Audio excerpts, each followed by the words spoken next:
भाऊ साई चरित्र वाच, अंध भक्त नका बनू.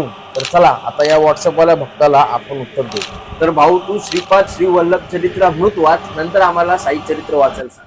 श्री दत्तगुरु यांचं पहिलं अवतार म्हणजे श्रीपाद श्री वल्लभ यांच्या चरित्रामृत मध्ये क्लिअरली मेन्शन आहे की सद्गुरु साईबाबा यांच्या रूपामध्ये अवतरतील. दुसरं म्हणजे शंकर महाराज, जे अक्कलकोट स्वामी समर्थ महाराजांचे अंश आहे आणि शंकरांचे अवतार मानलं जातं. त्यांच्या सुद्धा शंकर गीतामध्ये अध्याय नंबर 10, 14, 15 मध्ये साईबाबांचं वर्णन आहे. हे व्हिडिओ त्यांना शेअर करा की जे बोलतात की तुमच्या साईबाबांचं कुठल्याही हिंदू धर्माच्या ग्रंथामध्ये नाव नाही.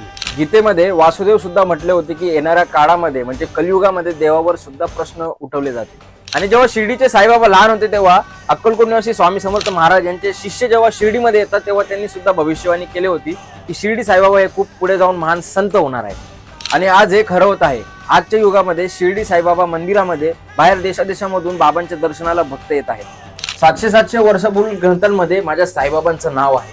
आणि व्हॉट्सअपवाले अंधभक्त आम्हा साईभक्तांना अंधभक्त बोलताना तुम्ही किती मोठे अंधभक्त आहेत ते बघा. आणि हे लिहून ठेवा की साईबाबा महान होते आणि कायम असणार. त्यांच्या मंदिरावरची गर्दी तुमचे 7 पिढ्या सुद्धा कमी करू शकणार नाही. जय साईनाथ.